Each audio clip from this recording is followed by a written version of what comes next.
Chapitre 3, deuxième partie, rencontre avec la mort. Peu avant mes 18 ans, un autre événement marqua profondément ma vie. Lors d'un court séjour entre amis au bord de la mer à Tarracina. Dans la soirée, nous sommes allés faire un tour à Sperlonga, mais pendant que nous nous promenions, j'ai perdu de vue les deux amis avec lesquels nous avions voyagé. Je ne les ai retrouvés qu'au moment de rentrer à la maison. Je n'eus que le temps de sauter dans la voiture avec l'ami qui m'accompagnait.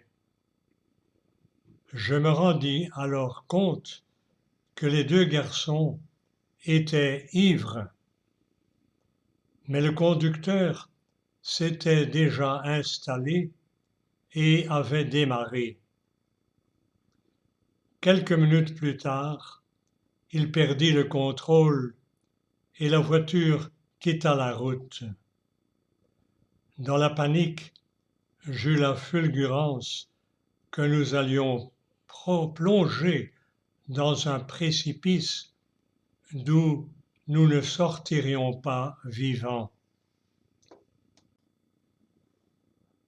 L'un d'entre eux poussa un hurlement, et grâce à Dieu, nous eûmes juste le temps de nous jeter hors de la voiture qui dégringola jusqu'en bas et fut réduite à un tas de ferrailles.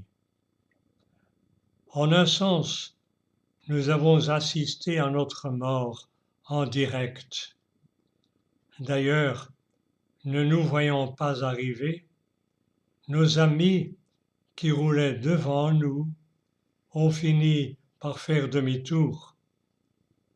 Ils ne virent que la voiture détruite, car nous gisions encore à terre, dans les broussailles.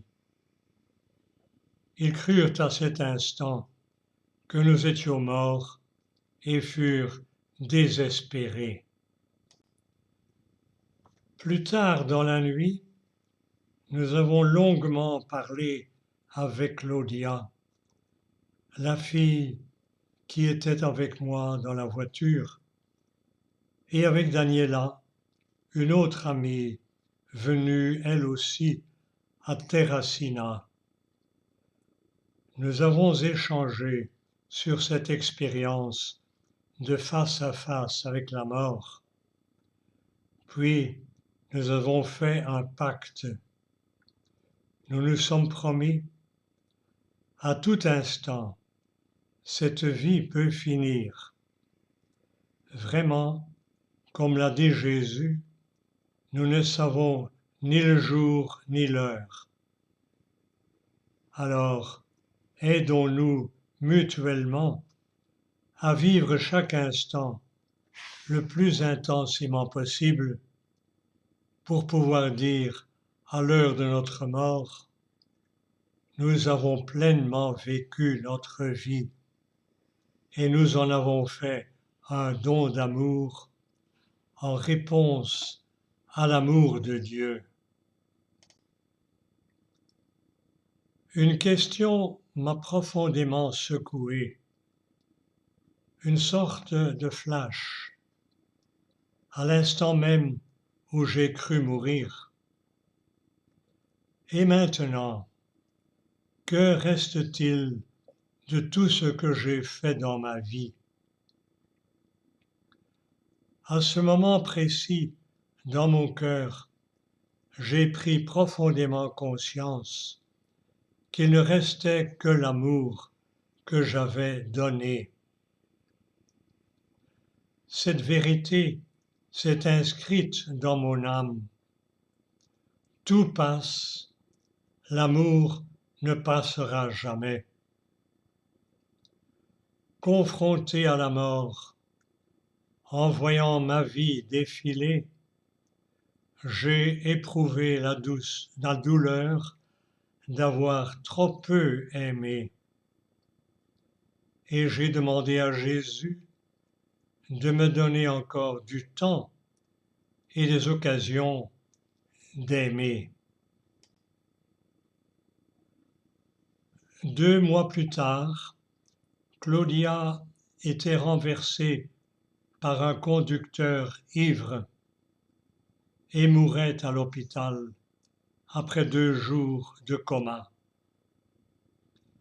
Cet accident me bouleversa et marqua un tournant dans ma vie. J'eus l'intuition que Claudia avait signé de son sang notre pacte de vivre pleinement chaque instant comme un don unique et très précieux. Sa mort subite me déchira le cœur parce que nous étions liés par une communion profonde. Mon regard sur les choses changea totalement. Les jours qui ont suivi son décès, je n'arrivais pas à réaliser que Claudia ne serait plus là. Le soir, place Saint-Pione, à plaisanter avec nous. La douleur était si lancinante qu'elle me paraissait insupportable. Ce fut un tsunami intérieur, et même si la vie reprit comme avant, tout était différent. Quelque chose avait changé en moi. Je parcourais les mêmes rues, je vivais les mêmes situations, mais ce qui auparavant me semblait tout à fait normal, courir dans tous les sens, me préoccuper pour mes études, me tourmenter en pensant à ce que je devais faire, était devenu inconsistant. Il s'était gravé en mon âme la conscience que tout est vanité des vanités, comme le dit le texte biblique du Qoéleth. Je constatais avec amertume que nous gaspillons la majeure partie de nos ressources, de nos énergies psychiques, physiques et spirituelles pour des choses qui n'ont finalement pas de sens. Ainsi, la mort de Claudia, qui a blessé mon cœur au fer rouge, me confirma dans ma décision de vivre chaque instant pour ce qui ne passe pas. Une conviction étreignit mon esprit. Dieu seul ne passe pas. Dieu seul demeure. Je fus projeté de force vers l'horizon de l'éternité. Ce que le monde me proposait avait perdu pour moi tout attrait, toute couleur, avait fondu comme neige au soleil. À cette époque, je me préparais au baccalauréat et comme n'importe quel étudiant, j'étais soucieuse et j'avais peur. Mais à la lumière de ce pacte, j'avais découvert que nous aurions tous à passer un examen bien plus essentiel, auquel nous devions nous préparer le mieux possible. En somme, je me suis dit, je m'applique et je mets tellement d'énergie pour le baccalauréat, pour une note donnée par les hommes, alors qu'il y a un examen final que je devrais affronter inéluctablement, duquel dépend mon éternité. Jésus-Christ m'en a déjà dévoilé les questions. Il serait bien absurde que je ne me soucie pas davantage de me préparer à ce dernier examen, plutôt que de faire bonne figure à l'épreuve du baccalauréat. Dès lors, je pris pour référence absolue de toutes mes décisions et de tous mes engagements ce texte de l'Évangile sur le jugement dernier, où le roi annonce « Chaque fois que vous l'avez fait à l'un de ces petits, c'est à moi que vous l'avez fait. Chaque fois que vous ne l'avez pas fait à l'un de ces plus petits, c'est à moi que vous ne l'avez pas fait. Et ils s'en iront, ceux-ci au châtiment éternel et les justes à la vie éternelle. » Mes questions d'examen devinrent celles que Jésus propose dans le même passage. J'ai eu faim, j'ai eu soif, j'étais étranger, nu, malade, en prison. M'as-tu donné à manger, à boire? M'as-tu accueilli? Es-tu venu me rendre visite?